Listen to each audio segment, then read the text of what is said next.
Բարի օր հարգելի հետևորդներ, եթերում է IBC լուրերի ժամը 12-ի թողարկումն է, ես Սվետլանա Պետրոսյանն եմ, նախ կարևորը համառոտ։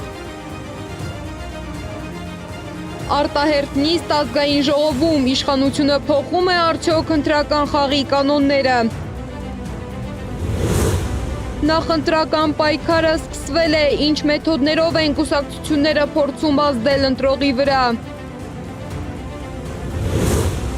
Դավիթ Մինասյանը տեղափոխվել է հիվանդասենյակ, առողջական վիճակը դեռ մտահոգիչ է։ Իսլամական հեղափոխության պահապանների կորպուսի հետախուզության պետի սպանությունը կապված է Ամերիկայի Միացյալ Նահանգների և Իսրայելի ձախողումների հետ, ինչ հայտարարություն է արել Իրանի հոգևոր առաջնորդը։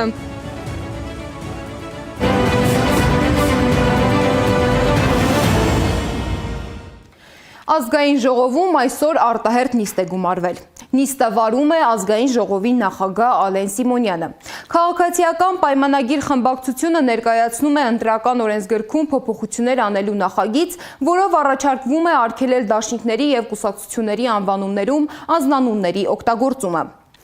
Ազգային ժողովի Հայաստան խմբակցության պատգամավոր Գեղամ Մանուկյանը նշում է, որ իշխող ուժը խախտում է Վենետիկի հանձնաժողովի այն սկզբունքը, համաձայն որի ընտրությունից 1 տարի առաջ ընտրական օրենսգրքում արմատական փոփոխություններ չպետք է իրականացվեն։ Անակնկալ վերջին պահին երեկոյան ԿՊ-ն որոշել է, որ իր ճաշակով հերթական անգամ ընտրական օրենսգիրքը պետք է փոխի, որը ուղղակի խայտարակություն է, որովհետև Վենետիկի հանձնաժողովի հատուկ կանոնական կա վարքականը, համաձայն որի ընտրություններից 1 տարի առաջ արմատական փոփոխություններ չեն անում, քանի որ այսօր իշխանությունը ամեն ինչից վախենում է եւ բնականաբար փորձելու է խոչընդոտել ընդդիմադիր ուժերի գործունեությունը, վերջին պահին որոշել են, որ պետք է փոփոխություն իրականացնեն, համաձայն որի անձնանուններ դաշինքների կուսակցությունների անուններում չպետք է ընդգրկվի։ Նույնիսկ նախաձեռնագիծը շրջանառության մեջ չի դրված, առողջության նոր միայն պետք է խորհրդի նիստ լինի եւ հետո պատգամավորների կոչ անեն, որ կույր առանց անցանալու քվեարկեն դրան, ուղղակի պարզ է թե ինչի մասին է խոսքը։ Իցուք, ուժեղ Հայաստան Սամվել Կարապետյանի հետ դաշինքի անունը չկարող այդպես լինել, Սամվել Կարապետյանի անունը չկարող լինել։ Սրա նպատակը ո՞րն է ըստ ձեզ։ Խոչընդոտել ընդդիմադիր կուսակցությունների դաշինքների լիարժեք մասնակցությունը, որովհետև ի վերջո տեխնիկական նաև հարցերով, այսինքն արդեն ընտրությունների պատրաստող կուսակցությունների դաշինքները որոշները պաստառներ են պատրաստել, որոշները հազար տեսակ տեխնիկական քարոզչական նյութեր, հիմա վերջին պահին ստիպված են լինելու ամենից սկսած 0-ից։ Ազգային ժողովի արտահերթ նիստին անդրադարձել է Ուժեղ Հայաստան կուսակցության մամուլի խոսնակը։ Նա նշել է, որ իշխանությունը սկսել է մտածել օրենքում փոփոխություններ անելու մասին, երբ հայտարարվել է Ուժեղ Հայաստան Սամվել Կարապետյանի հետ դաշինքի ստեղծման մասին։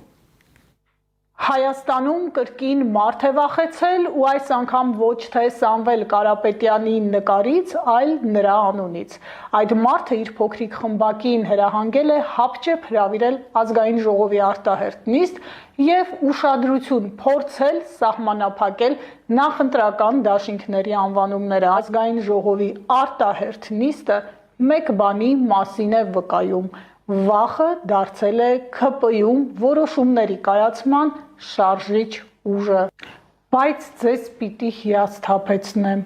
որևէ փոփոխություն չի կանգնեցնելու այն ընթացքը, որի ավարտին մնացել է ընդամենը 2 ամիս։ Ուժեղ Հայաստան կուսակցությունը քաղաքացիներին կոչ է անում հավաքվել ազգային ժողովի դիմաց բողոքելու նախատեսվող փոփոխությունների դեմ։ Նրանց խոսքով այս նախաձեռնությունը կարող է ազդել առաջիկա ընտրության ընթացքի վրա։ Ուժեղ Հայաստան կուսակցությունը նաև մամուլի ասուլիս է հրավիրել։ Հայաստանում քաղաքական ուժերը ակտիվ պատրաստվում են գալիք խորհրդարանական ընտրությանը։ Իշխող քաղաքացիական պայմանագիր կուսակցությունն արդեն հրապարակել է իր ընտրական ցուցակը, որի առաջին տեղում շարունակում է մնալ Նիկոլ Փաշինյանը։ Սակայն նախընտրական պայքարը միայն քաղաքական հայտարարություններով չի սահմանափակվում։ Օրինակ, իշխող ուժը Հայաստանի տեղեկատվական դաշտում ակտիվորեն շրջանառում է էմոցիոնալ քարոզչական տեսանյութեր, որտեղ ընտրողին ներկայացվում է պարզ, բայց վտանգավոր ընտրություն։ Ինչպես են նախընտրական գովազդները ազդում ընտրողների վրա, թեման ուսումնասիրել է Սեդա Մակարյանը։ Պատերազմ կամ խաղաղություն։ Հայ հասարակությունն իսկապես երկընտրանքի առաջ է, թե հերթական տեղեկատվական պատերազմում զոհի կարգավիճակում է հայտնվել։ Հայաստանի տեղեկատվական դաշտում նախընտրական շրջանում ակտիվանում են այսպես կոչված էմոցիոնալ քարոզչական գովազդները։ Սա դրանցից մեկն է, որտեղ իշխող քաղաքական ուժը ներկայացված է որպես խաղաղություն, իսկ ընդդիմադիր 3 քաղաքական ուժերի առաջնորդները որպես պատերազմ բերողներ։ Այս ընտրությունները յուրահատուկ են լինելու այնքանով, որ գիտակցությունը ունենալու է շատ քիչ մասնակցություն այս ընտրություններին, մարդիկ ընտրելու են որպես այսպես ապոկալիպտիկ ընտրություններ են լինելու։ Տեսանյութում կիրառված է դասական հակադրության մեթոդը, պնդում են մասնագետները։ Մի կողմում լուսավոր ֆոն է, մեղմ պատկեր, խաղաղության ուղերձ, մյուսում մուգ գույներ, լարված դեմքեր։ Մասնագետների խոսքով կեղծ երկընտրանքի մանիպուլյացիա է, երբ ստեղծված իրավիճակից միայն մեկ ելք է ներկայացվում։ Սա իր հերթին ազդում է մարդու ենթագիտակցության վրա։ Բոլոր կողմերը ունեն իրենց ծայրահեղ թեզերը, որոնք բացահայտ ազդում են միայն զգացմունքների վրա, կան դրական թեզեր էլ, որոնք ազդում են ոչ միայն բացասական, երբ որ մարդկանց առաջարկվում են ինչ-որ ոսկու սարեր, որոնք նույնպես բացարձակ զգացմունքային են, օրինակ տնտեսական ծրագրերի մի մասը, որ կարդում ես ինչ-որ տարբեր վերելակներում եւ այլն, իրենք ակնհայտ իրականության հետ ոչ մի կապ չունեն։ Այսպիսի բովանդակությունը տեղեկատվական ազդեցության գործիք է, որը կարող է նպաստել հասարակության բևեռացմանը։ Եթե այն կիրառվում է համակարգված եւ լայնածավալ, ապա արդեն դիտարկվում է նաեւ հիբրիդային ազդեցության համատեքստում։ Գերադասելի է նայել ծրագրերը, փորձել դրանք գնահատել ինքնուրույն։ Այս տարի մենք ունենք լավ տարբերակ նաեւ, եթե մարդ գլուխ չի անում օրինակ տնտեսությունից, վերցրեք կուսակցությունների ծրագրերը վերբեռնեք արհեստական բանականություն, ChatGPT-ը, Gemini-ը, նայած որն եք օգտագործում, եւ խնդրեք, որպեսզի այն վերլուծի։ Իրականում ավելի երջանիկ Հայաստանում մենք կունենայինք վերլուծաբանների, փորձագետների բանակ, որը դա կանեին, բայց ցավոք սրտի այսօրվա դրությամբ ռեալ փորձագետներին կարելի է մատով հաշվել։ Իրավապաշտպանները եւս մտահոգված են նման երևույթներով։ Նրանց խոսքով նման գովազդները կարող են պարունակել իրավական խախտման տարրեր, մասնավորապես ընտրողների վրա հոգեբանական ճնշման, մանիպուլյացիայի եւ հավասար մրցակցության սկզբունքի խախտման տեսանկյունից։ Խաղաղության եւ պատերազմի թեմայի բարձրացումը համարում եմ շանտաժային մթնոլորտի ձևավորում։ Ընտրությունները պետք է անցկացվեն ազատ արդար միջավայրում։ Երբ ընտրողին ներկայացվում է կեղծ ընտրություն, վախի եւ սպառնալիքի միջոցով, դա արդեն դուրս է ազնիվ քարոզչության սահմաններից եւ կարող է գնահատվել որպես ընտրական գործընթացի վրա ոչ պատշաճ ազդեցություն։ Մասնագետները խորհուրդ են տալիս նման բովանդակության դեպքում պահպանել քննադատական մտածողությունն ու փորձել տարբերակել տեղեկատվությունը մանիպուլյացիայից։ Սեդամակարյան, Գեղամ Ղազարյան, ABC Media։ Պարզվում է նման մեխանիզմները կիրառվել են նաև այլ երկրներում։ Աշխարհի տարբեր պետություններում առաջնորդները նախընտրական փուլերում հաճախ դիմել են նույն գործիքին ընտրողների հոգեբանության վրա ազդելու համար։ Միջազգային փորձը ուսումնասիրել է Անիա Բաղյանը։ Պատերազմ, որ սկսել են առաջնորդները սեփական ընտրողների դեմ։ Միացյալ Նահանգներում Լինդոն Ջոնսոնը, Ռուսաստանի Դաշնությունում Բորիս Ելցինը, Թուրքիայում Ռեջեփ Էրդողանը, Հունգարիայում Վիկտոր Օրբանը։ Ինչպես են պատերազմել նրանք։ Եթե չընտրեք ինձ, կլինի պատերազմ, հոգեբանական տերորն են իրականացրել այս առաջնորդները նախընտրական շրջանում։ Միացյալ Նահանգներում 1964-ին մի փոքրիկ աղջիկ խաղում է մարգագետնում, որին հաջորդած կադրում Միացյալ Նահանգներն էր միջուկային պատերազմի վտանգի առջև կանգնած։ Միացյալ Նահանգները, եթե չլինի Լինդոն Ջոնսոնը։ Ջոնսոնն իր քարոզարշավի հիմքում դրեց վախը, համոզելով ընտրողներին, որ սխալ ընտրությունը կարող է բերել անկանխատեսելի ավերածությունների։ Վախի այս մոդելը 32 տարի անց կրկնվեց աշխարհի հյուսիսային կիսագնդում Ռուսաստանում։ Բորիս Ելցինը քաղաքացիներին ասում էր՝ «Պահեք կայունությունը, այլապես կոմունիստները կվերադառնան»։ Ամերիկացի խորհրդատուների կողմից մի կարգախոս առաջ քաշեցին՝ քվեարկիր թե չէ կպարտվես։ Տվյալ դեպքում վախեցնում են, որ սոցիալական պարտություն կլինի, նորից սովետական միությունը կվերականգնվի եւ ձեր ազատությունները մի կողմ կկորչեն։ Նույն շանտաժի լեզվով խոսեց Թուրքիայի նախագահը ընտրողների հետ։ Էրդողանն ընդդիմադիրներին ներկայացնում էր որպես ներքին թշնամի։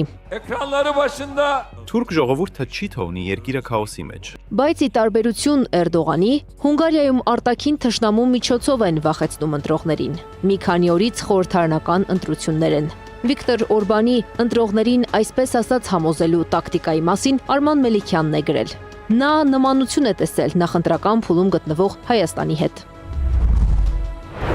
Հունգարական պաշտոնական քարոզչական տարբերակը կանխատեսում է, որ ընդդիմության հաղթանակի դեպքում երկիրը կպատերազմի Ուկրաինայում ընդդեմ Ռուսաստանի։ Մեր պարագայում չի ասվում, սակայն ենթադրվում է, որ վարչապետ Փաշինյանի թիմի պարտության դեպքում պատերազմը կվերսկսի Ադրբեջան, իսկ որտեղ նա, այնտեղ էլ Թուրքիան կլինի։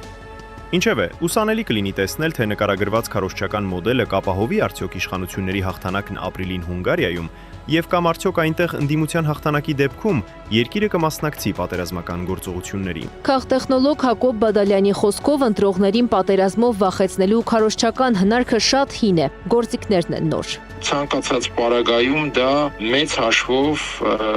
խիստ վտանգավոր տեխնոլոգիա է, որ կիրառվում է սեփական հասարակության դեմ։ Եվ բացի այն, որ այդ տեխնոլոգիան կիրառվում է ինչ-որ ներքին քաղաքական նպատակներով, դա նաև տվյալ հանրությանը եւ պետությանը խոցելի է դարձնում արտաքին քաղաքականության եւ դիվանագիտության տեսանկյունից։ Չասած բազմաթիվ այլ էֆեկտներ տնտեսականից մինչև սոցիալ-հոգեբանական, որոնք պարզապես քայքայում են տվյալ հանրային եւ պետական միջավայրը ավելի երկարաժամկետ իմաստով։ Հունգարիայից բացի մյուս 3 երկրում պատերազմով վախեցնելու քարոզչական հնարքը գործել է հօգուտ գործածողի։ Ելնելու է պատերազմ սեպտեմբերին ու աղետաբեր պատերազմ։ Եթե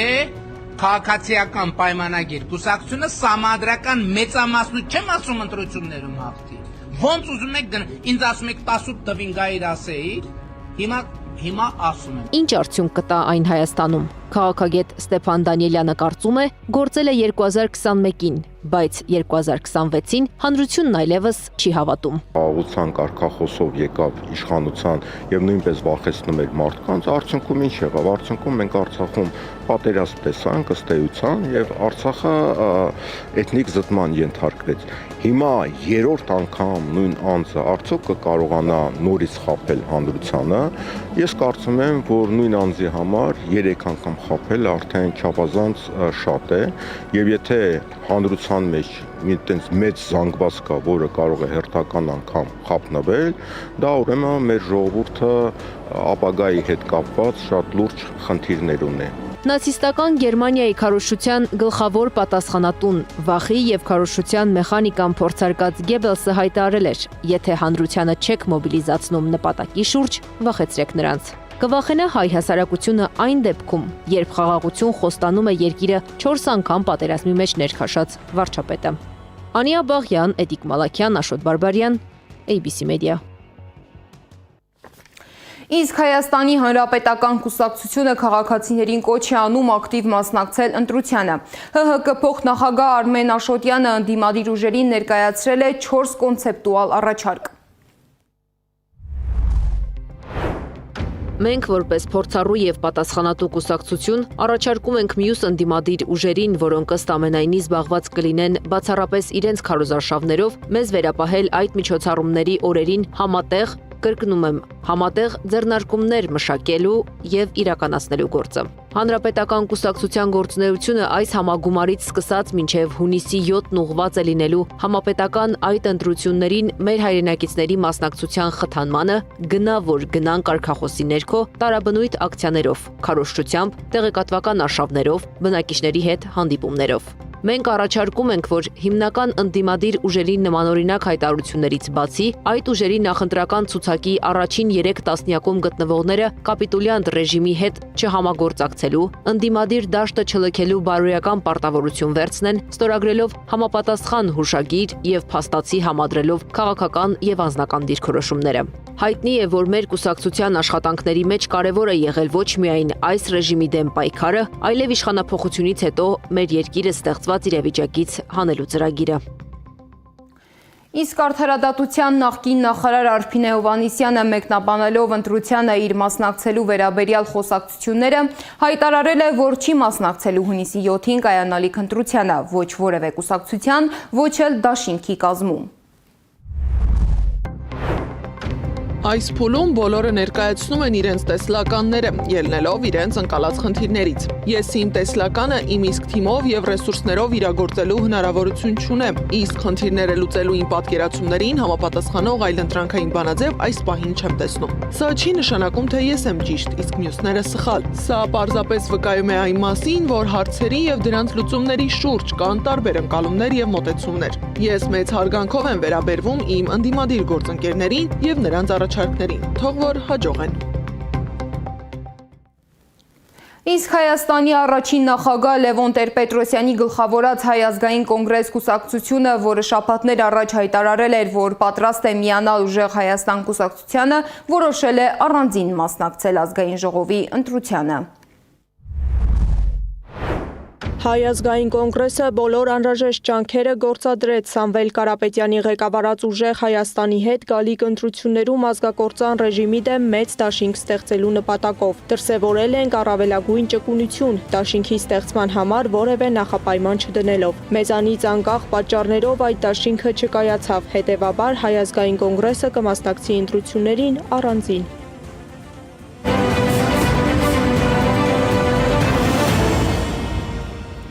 Վերակենդանացման բաժանմունքում 3 օր մնալուց հետո Սուրբ Աննա եկեղեցու միջադեպի գործով 2 ամսով կալանավորված 18-ամյա Դավիթ Մինասյանին 3 տեղափոխել են հիվանդասենյակ։ Դավիթ Մինասյանի փաստաբան Լուսինե Մարտիրոսյանը մեծ զրույցում նշել է, որ նրա առողջական վիճակը շարունակում է մտահոգիչ մնալ։ Առավոտյան տեղափոխվել է պալատ վերակենդանացման բաժանմունքից, բայց ամեն դեպքում վիճակը իմ գնահատմամբ լավ չէր, որովհետև ուներ գանգատներ, ցավեր, չէր կարողանում տեղաշարժվել, չէր կարողանում նստել, կանգնել, որովհետև շատ ուժեղ գլխացավեր ուներ,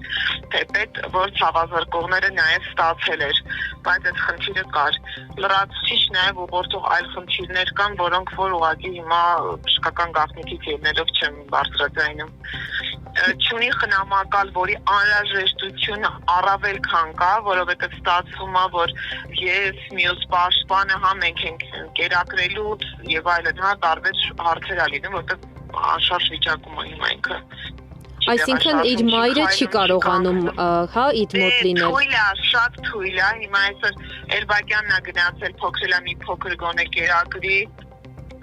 իր մոտ սահմանափակում է, ծնողն էլ չի կարող իր մոտ ներս մտնի, խնամակալ չունի փաստացի բան։ Դատախազության դիմաց կրկին բողոքի ակցիա են անցկացրել Դավիթ Մինասյանի դասընկերները իրենց ծնողների հետ։ Նրանք նամակ են հանձնել գլխավոր դատախազին, խնդրելով վերանայել Դավիթի կալանավորման որոշումը։ Դիմում ենք ձեզ մեծ ցավով եւ անհանգստությամբ։ Ծաղկազարդի տոնին Սուրբ Աննա եկեղեցում տեղի ունեցած միջադեպի գործով կալանավորված դպրոցական Դավիթ Մինասյանի առողջական վիճակը կտրուկ վատթարացել է եւ այս պահին նա գտնվում է հիվանդանոցում։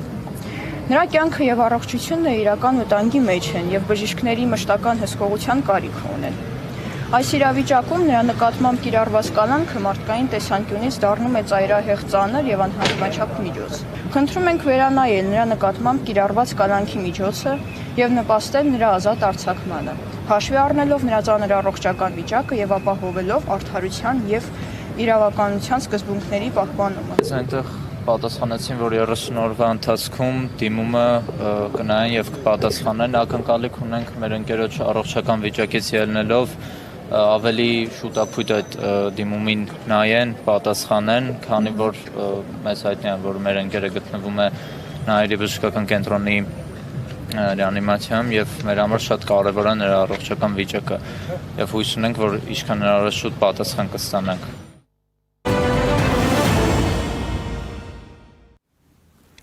Իրանի գերագույն հոգևոր առաջնորդ Մոջթաբա Խամենեին անդրադարձել է Իսլամական հեղափոխության պահապանների կորպուսի հետախուզության ղեկավարի սպանությանը։ Նա հայտարարել է, որ այդ քայլը կապված է ԱՄՆ-ի եւ Իսրայելի ձախողումների հետ։ Խամենեիի խոսքով այդ միջադեպը որևէ կերպ չի ազդի երկրի զինված ուժերի վրա եւ չի թուլացնի Իրանի պաշտպանական կարողությունները։ Թեհրանում այդ հայտարարություններին զուգահեռ կոշտ նախազգուշացումներ են հնչում։ ԱՄՆ նախագահ Դոնալդ Թրամփը հայտարարել է, որ Իրանը կարող է մեկ գիշերվա ընթացքում ոչնչացվել եւ այդ գիշերը կարող է լինել նույնիսկ այսօր։ Թրամփը նաեւ նշել է, որ եթե հայտարարվի հրադադար, Իրանի ժողովուրդը պետք է ապստամբի երկրի կառավարության դեմ։ Իրանցիներն ասում են, խնդրում ենք շարունակեք ռմբակոծել։ Այս մարդիկ ապրում են այնտեղ, որտեղ ռումբերն են պայթում։ ԱՄՆ նախկին նախագահ Բարակ Օբաման պետք է Իրաքը ընտրեր որպես ընկեր, այլ ոչ թե Իրանը։ Կարծում եմ քրդական ուժերը պետք է հեռու մնան այս ամենից։ Հորմուզի նեղուցի վերաբացումը մեծ առաջնահերթություն է։ Միգուցե մենք գումար գանձենք այնտեղ անցնող նավերից, ոչ թե իրանցիները։ Երբ ես ավարտեմ այս գործողությունը, կարող եմ գնալ Վենեսուելա, արագ սովորել իսպաներեն եւ առաջադրվել նախագահի պաշտոնում։ Աստված աջակցում է Միացյալ Նահանգներին։ Հարավային Կորեան մեզ չօգնեց, Ավստրալիան մեզ չօգնեց, Ճապոնիան մեզ չօգնեց։ Մենք ունենք 50,000 զինվոր Ճապոնիայում, 45,000 Հարավային Կորեայում, որպեսզի պաշտպանենք նրանց Կիմ Չեն Ընից, որի հետ ես շատ լավ եմ շփվում։ ՆԱՏՕ-ն թղթե վագր է։ Պուտինը չի վախենում ՆԱՏՕ-ից, նա վախենում է մեզանից, շատ է վախենում մեզանից։ Նա ինձ բազմիցս ասել է դա։ Ես նրան շատ լավ եմ ճանաչում։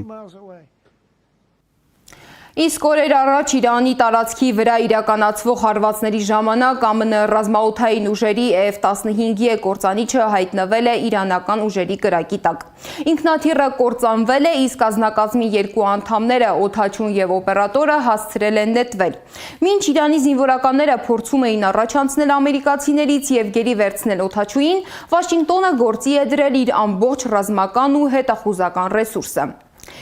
Ինչպես է ամերիկյան կործանիչի օդաչուն հայտնվել Իրանի լեռներում, ինչպես հաջողվեց նրան խուսափել գերեվարվելուց, Զառա Սարգսյանի ռեպորտաժում։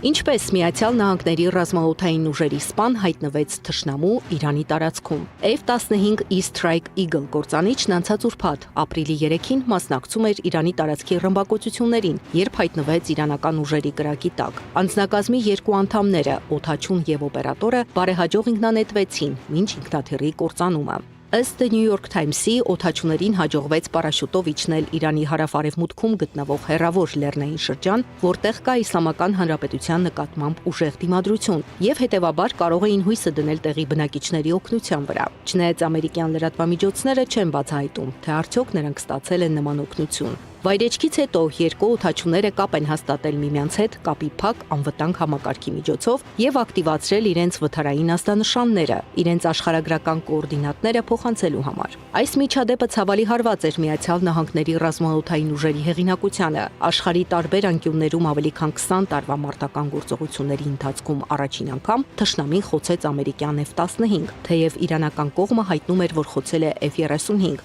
սակայն Վաշինգտոնին ավելի մեծ վնաս կհասցներ օդաչուների գերեվարումը։ Հետևաբար, ամերիկյան ռազմաքաղաքական ղեկավարությունը սկսեց լայնածավալ փրկարարական գործողություն։ Օդաչուն արագորեն գտնվեց եւ տարհանվեց ինքնանետվելուց մի քանի ժամ անց։ Ինչպես հաղորդում է Axios-ը, հումանելով իր սեփական աղբյուրներին, այս գործողության ընթացքում Իրանը հարձակվեց ամերիկյան Black Hawk ուղղաթիռի վրա։ Անձնակազմի անդամները վիրավորվեցին, սակայն ուղղաթիռը կարողացավ շարունակել թռիչքը եւ անվտանգ հասնել իրանցի զինվորականների կողմից չվերահսկվող տարածք։ Իսկ ահա ԱՄՆ ռազմաօդային ուժերի երկրորդ սպայի որոնումները եւ տարհանումը տևեց ավելի քան 1 օր։ Ըստ լրատվամիջոցների, սպան ԱՄՆ ռազմաօդային ուժերի գնդապետը վիրավորվել է ինքնանետման եւ վայրեջքի ժամանակ եւ թաքնվել լեռան ճեղքում մինչեւ օգնության ժամանումը, այնտեղից հաղորդելով իր գտնվելու վայրը։ Զենքից նրա մոտ եղել է միայն ատրճանակ։ Փրկարարական գործողությունը բացառիկ էր իր մասշտաբով եւ արագությամբ։ Այդ են վկայում ամերիկյան եւ արտասահմանյան լրատվամիջոցների աղբյուրները։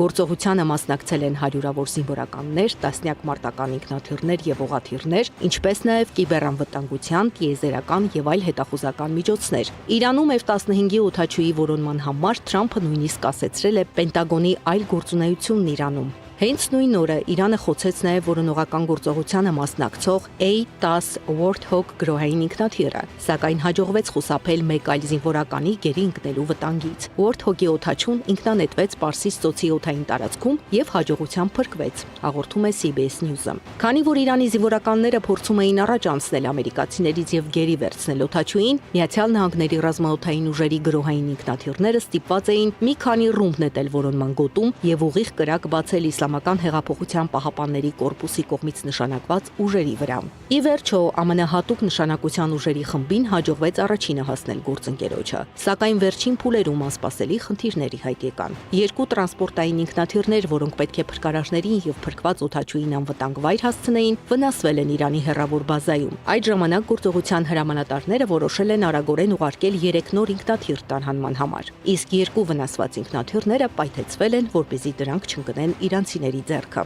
Արդյունքում փրկարարական ինքնաթիռներն Իրանից մեկնել են Քուվեյթ, յուրաքանչյուրը մի փոքր հետ մնալով մյուսից։ Առաքելությունն ավարտվել է ապրիլի 4-ի կեսգիշերից կարճ ժամանակ առաջ, եւ բոլոր ամերիկյան ուժերը լքել են Իրանի օդային տարածքը։ Փրկված սպան այժմ անվտանգ վայրում է։ Օդաչուի փրկության գործում անմիջականորեն ներգրավված է եղել նաեւ կենտրոնական հետախուզական վարչությունը, ինչպես Iran International-ն է հաղորդում, Իսրայելը իր 2 հատուկ նշանակության ստորաբաժանումներն օգտագործելով՝ Շալդագը, Իսրայելի ռազմաօդային ուժերի հատուկ նշանակության ուժերը եւ Սայերեթ Մատկալը, Իսրայելի պաշտպանության բանակի գլխավոր շտաբի հատուկ նշանակության ուժերը։ Զարա Սարգսյան, Նոնա Գևորքյան, ABC Media։ Իսկ Ադրբեջանի նախագահ Իլհամ Ալիևը Վրաստանում է։ Նա հանդիպել է Վրաստանի վարչապետ Իրակլի Կոբախիձեի հետ։ Համատեղ ասուլիսի ընթացքում Ադրբեջանի նախագահը հայտարարել է, որ Հարավային Կովկասում ձևավորվում է բոլորովին նոր վիճակ եւ Հարավային Կովկասում գտնվող երկրները չպետք է բաց թողնեն այս հնարավորությունը։ Ցավոք այսօր աշխարհի տարբեր մասերում խաթարվում է խաղաղությունը, անվտանգությունը, հանգստությունը եւ կայունությունը, ինչը հանգեցնում է արյունալի բախումների, պատերազմների, տառապանքների եւ կորուստների։ Նմանատիպ վիճակ ժամանակին գոյություն ուներ նաև Հարավային Կովկասում։ Սակայն այսօր Հարավային Կովկասն արդեն վերածվում է խաղաղության, հանգստության, անվտանգության եւ գործակցության տարածքի։ Այս ժամի համար նախատեսել էինք այսքանը, շարունակեք հետևել մեզ սոցիալական բոլոր ցանցերում կամ այցելեք մեր պաշտոնական կայք 3w.abcmedia.am։ Շնորհակալություն, որ մեզ հետ էիք, ABC լուրերի հաջորդ թողարկումը ժամը 15-ին է։ Տաղավարում կաշխատի Գառնի Մութաֆյանը։